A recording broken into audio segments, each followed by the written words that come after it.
into. And that section is called the More Info tab, which is available separately for both business and personal clients. But there is one thing that does carry forward from the two sections, and I'll detail that in a moment. So as you can see when you come in here, you do have an upper and a lower section, and they are for two different kinds of information.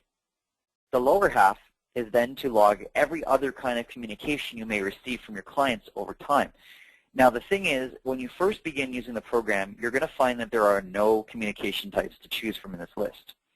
So what you're able to do here is to click the information bubble just beside this, and then actually go to this list and add all the different types that you would like to use. And these are what carry forward for both business and personal. So once you add something here, it's accessible for both versions of the clients. So you may want to add things like my examples here, agreement, client request, email. Now in the event of an email, you're not actually copying the original email to the program. What you're doing is you can go and copy the text of the email and then paste it into a communication within here. Logging things like phone calls, text messages, walk-ins, and anything else you want to put on here.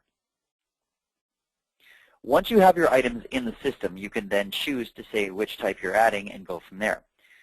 Now you can also do these from anywhere in the program, so you don't necessarily have to go to the More Info tab program, however. So let's say you're in the appointment section and you want to add a phone call. In the bottom right of my screen, you'll see there's a big blue circle with a question mark in it, and to the right of that a fairly large phone icon.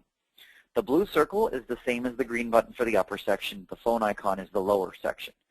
The difference between the green buttons in the lower half, or the lower right-hand corner, is that when I click the ones from the bottom right, because I can do it from anywhere, you'll see that I have to tell it which client it's for because it isn't actually associated to their file by default. So that's the only difference. Let's then pretend that I'm one of your clients and we made an agreement 7 or 8 months ago about my next invoice having a 4% discount because of some discrepancy, and you just wanted to keep me happy. So the 7 months goes by and I get the invoice in my hands, and I'm trying to tell you that we agreed to an 8% discount. So I'm disputing you on the details. Instead of trying to search through stacks of paperwork where this agreement might have been, or look at emails that we corresponded with, which can take some time, what you can do in here is, if you've logged this on the communications, you can now tell the client, well, give me a sec, I'm going to look it up on your file.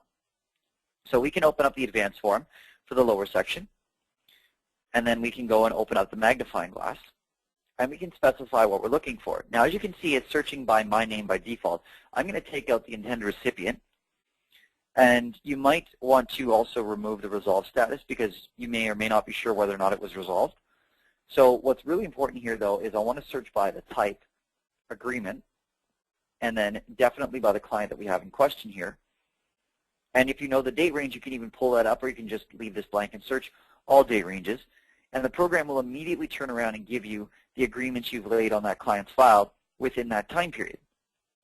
So within a matter of seconds, you can very easily turn around and tell me, well, Adam, it says here that it's 4% on your file, and if you'd like to see this from your file, then what we can do is we can export this directly to Excel and give it to you in a file right away.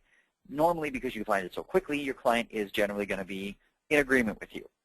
But if they do need the extra proof, that's why the export is there. So this can be used not only as a communication tool, but also as a form of defense for your office.